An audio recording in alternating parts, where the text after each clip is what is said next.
Selamat pagi. Saya sampaikan kepada mahasiswa baik ibu-ibu maupun adik-adik.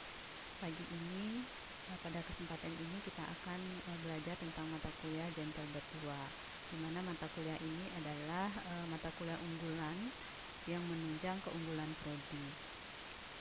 Gentle Bird 2 ini terdiri dari beberapa subtopik, diantaranya adalah waterbird. Nah, untuk kesempatan ini kita akan membahas tentang waterbird. Yang pertama kita bahas tentang konsep waterbird. Apa sih waterbird? Mungkin adik-adik mahasiswa maupun ibu-ibu sudah pernah bahkan mungkin sering mendengar atau sudah terlibat di dalamnya. Nah, bagi yang belum tahu, saya sampaikan apa sih waterbird. Nah, secara sederhana diartikan sebagai persalinan normal yang terjadi di dalam air. Karena tubuh kita sebagian besar terdiri dari air, dan ketika kita berendam dalam air hangat, kita akan ditenangkan sehingga merasa rileks. Dan selama kontraksi persalinan yang paling menyakitkan, karena kita ketahui bahwa heat itu akan menyebabkan rasa tidak nyaman dan sakit pada ibu, dan air hangat ini akan mengurangi rasa sakit tersebut. Selanjutnya ini masih konsep tentang waterbird. Bagaimana dengan suhu air? Apakah air yang digunakan adalah air dingin biasa? Dan di sini sudah ada ketentuannya, yaitu suhu yang sempurna untuk waterbird. Ya, seperti di gambar ini, ibunya akan berendam di dalam sebuah kolam buatan. Ini suhunya adalah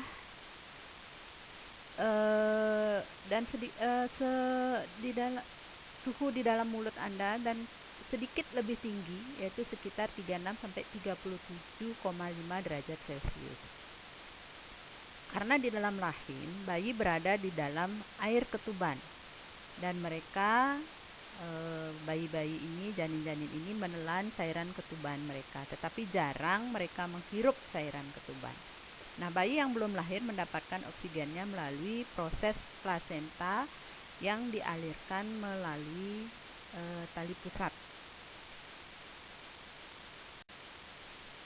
Ada beberapa alasan mengapa bayi yang dilahirkan dalam air tidak berusaha untuk bernafas sebelum kepalanya berada di atas air dan diangkat ke pelukan ibunya oleh bidan.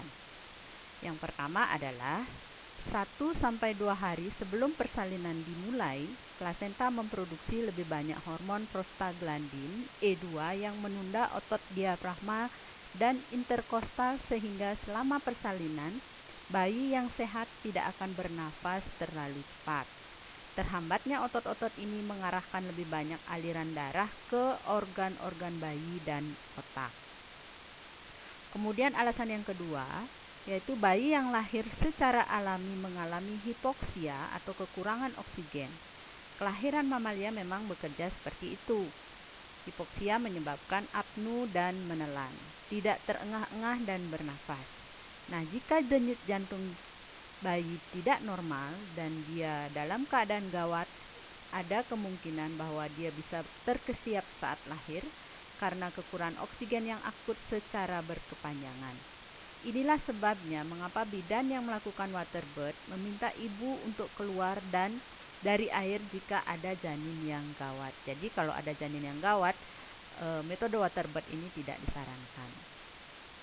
Kemudian alasan yang ketiga, air adalah solusi hipotonik dan cairan paru-paru dalam bayi adalah hipertonik. Bahkan jika pun air melewati laring bayi, itu tidak bisa masuk ke dalam paru-paru karena cairan paru-paru hipertonik lebih padat. Kepadatan cairan hipertonik paru-paru mencegah air hipotonik untuk menyatu atau masuk ke paru-paru. Alasan yang keempat, menyelam refleks menghambat bayi dari terengah-engah saat masih di bawah air. Menyelam refleks disebabkan oleh cara khusus laring bayi ditutupi dengan kemoreseptor. Ini berarti ketika cairan menyentuh bagian belakang tenggorokan dan melintasi laring, celah suara secara otomatis tertutup, sehingga cairan pencuci tenggorokan bayi yang tertelan tidak terhirup. Beda ya, tertelan dan terhirup. Nah, hal ini menjadikan menyusui sangat mudah dan waterbird aman. Selanjutnya kita beralih ke sejarah waterbird. Bagaimana sih sejarahnya dan sejak kapan sih waterbird itu ada? Metode waterbird merupakan metode persalinan terbaru di Indonesia. Metode ini dikategorikan sebagai persalinan normal karena dilakukan tanpa alat bantu. Perbedaan mendasar waterbird dengan persalinan normal konvensional adalah penggunaan kolam air sebagai tempat untuk proses persalinan. Posisi ibu pada saat melahirkan tergantung pada kenyamanan ibu yang akan melahirkan. Namun, pada umumnya ibu melahirkan dengan posisi duduk dengan dua kaki terlentang atau mengangkang. Metode ini diperkenalkan oleh Igor Tsarkovsky di Rusia sejak tahun 1960-an dan kemudian berkembang di negara-negara Eropa dan Amerika Serikat.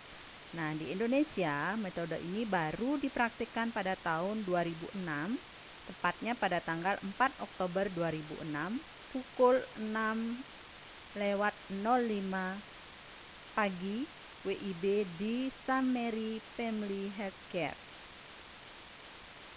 Dan pasien pertama bernama Liz Adianti yang melakukan persalinan di air dengan bantuan dokter spesialis kandungan dan kebidanan, yaitu Dr. T. Utamar Samsudin, SPOG, dan istrinya sendiri yang merupakan seorang dokter spesialis anak, yaitu Dr. Kumala Pringgadini SPA. Hingga saat ini telah tercatat sekitar 130 bayi yang lahir dalam air di Summary Family Healthcare. Nah, sekarang bagaimana waterbird di Indonesia? Apakah sudah ada payung hukumnya atau bagaimana? Nah, di Indonesia persalinan dengan metode waterbird masih tidak disarankan oleh organisasi POGI, IBI, dan dari Kementerian Kesehatan, yaitu dengan alasan kalau dari Kementerian Kesehatan menganggap bahwa air yang digunakan dalam metode waterbird ini tidak steril. Ya, yang mana air yang digunakan air yang hanya suhunya yang diatur, tetapi bukan air steril. Dan kemungkinan walaupun digunakan air steril dan nanti akan menjadi tidak steril karena ibu berada di dalam air itu yang kemungkinan juga dalam persalinannya akan mengeluarkan cairan tubuh ataupun kotoran, bahkan feses pada saat ada kontraksi atau mengedan. Nah, dari POGI sendiri mengatakan bahwa belum ada penelitian yang cukup tentang keamanan penggunaan metode waterbird, baik itu untuk ibu maupun untuk bayinya. Kemudian dari IBI, Organisasi Ikatan Bidan Indonesia, mengatakan bahwa ini juga metode waterbird juga belum atau tidak disarankan karena belum ada SOP terkait dengan metode ini. Nah, hal-hal lain yang menyebabkan alasan atau yang menyebabkan metode waterbird ini tidak disarankan untuk digunakan di Indonesia karena yang pertama adalah infeksi. Karena saat persalinan bisa saja ibu mengeluarkan feses. Nah, seperti apa yang saya katakan tadi, sehingga air menjadi kotor dan jika tertelan oleh bayi itu bisa menyebabkan infeksi. Kemudian yang kedua, alasan karena pneumonia. Ya, pneumonia dapat terjadi 24 sampai 48 jam setelah kelahiran.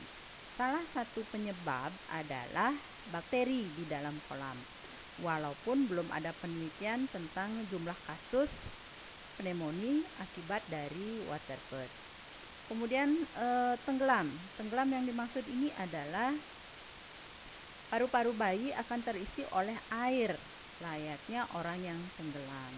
Nah, walaupun tadi ada penjelasan sebelumnya bahwa ada solusi hipotonik dan hipertonik, tetapi itu belum juga didukung oleh banyak penelitian. Nah, untuk itu pada persalinan ini penolong harus segera mengangkat bayi dari air. Itu dari itu dari alasan kenapa metode waterbirth ini belum disarankan ada di Indonesia. Baik, demikian untuk pertemuan pada kali ini. Masih berbicara tentang konsep tentang waterbirth. Jadi adik-adik dan ibu-ibu mahasiswa silakan mencari lagi referensi tentang waterbirth ini, terutama waterbirth yang ada di Indonesia. Nah, memang sampai dengan saat ini banyak sekali bahkan artis-artis ya yang melakukan persalinan dengan metode ini, tetapi memang belum ada payung hukumnya di Indonesia. Jadi walaupun masih ada beberapa tempat atau klinik yang melaksanakan metode ini. Baik, terima kasih dan kita ketemu lagi pada pertemuan berikutnya.